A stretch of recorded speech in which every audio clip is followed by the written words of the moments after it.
Today I'm going to show you how to fix a big problem or common problem on a Volkswagen engine, which is the intake manifold. Once you started the engine, there is a check engine light. And to check what's going on with the engine, you will need something like this. So this is the OBD2 reader. And by using that, we will be able to know what exactly going wrong with the car. Each of the car will have an OBD2 interface. Most of them is underneath the driver's seat. There is your OBD2 interface. So let's plug in. Once plugged in, you will be able to use the tablet come with it to read the code. After a couple of minutes, you will be able to see the result. Here, there is a P2015 code, and that means your intake manifold sensor is at fault.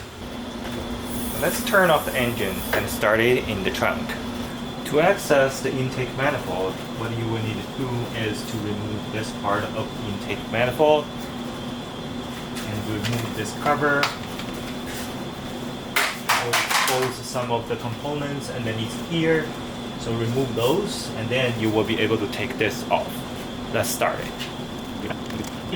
Let's start from the beginning. According to my research, we just need to remove these T30 screws behind the airbox, and that's it.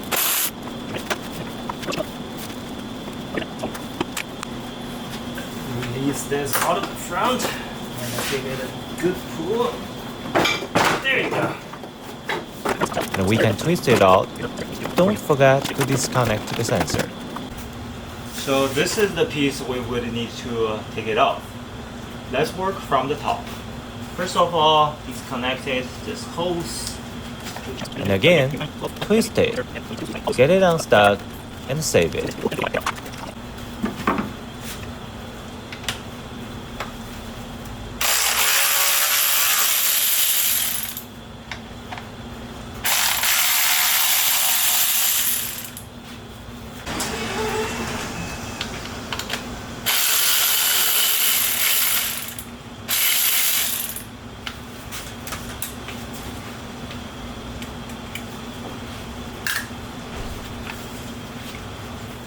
Great. And we have it. This one have it. Checking for the other connections. Here is a 1, 2, 3, 4, 5, 6, 7, and 8. Probably this one needs to go off as well. Let's do that. Working on any German car, you will need special tools like torque screws. Luckily, in this case, all the screws are the same size, and which is T30.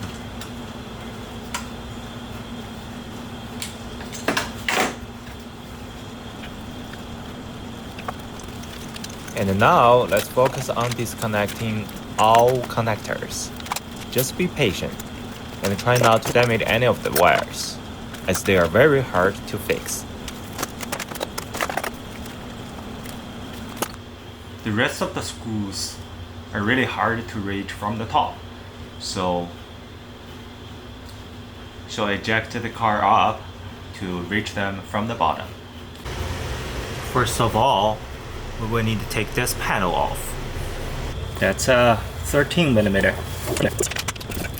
I didn't expect this panel to be bolted with so many screws and bolts.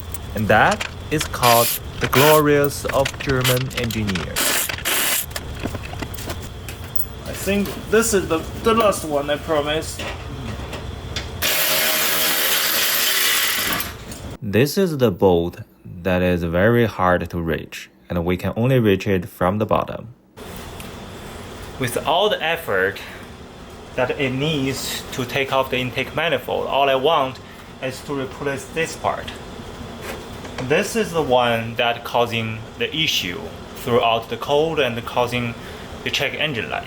So let's go ahead and unscrew that.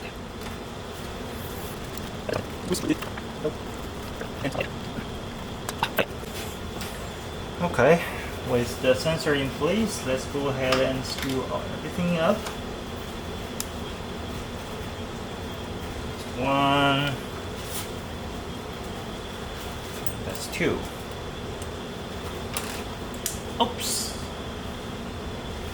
Let's try not drop it this time. Here comes day 2 of this project. Like I mentioned in day 1, we've disassembly everything to rig to the sensor, and we replace the sensor. And now it's the time for putting everything back together. When putting things back, I would recommend to use hand tools instead of power tools, as you may easily over-torque the components and damage them. All bolts are either bolted on the plastic or aluminum. Neither of them can take heavy torque. Don't even ask me how I know this. For connectors, you really don't have to remember them, as they are all different, unlike the screws and the bolts. That makes my life easier when putting them back together.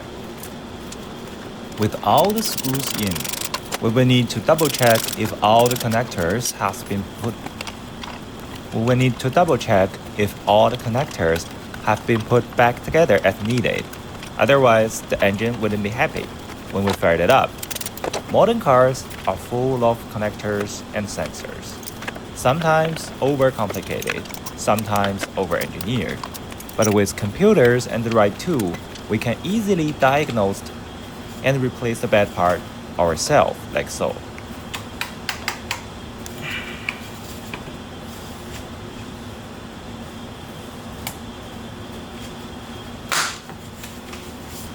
And here is the last piece we need to put it back before we can start the engine.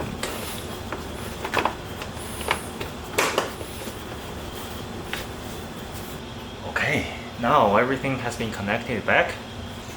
Alright, hold still there and let's clear that. And here is how you fix a intake manifold on a Volkswagen engine. I just finished the test drive. Everything looks fine.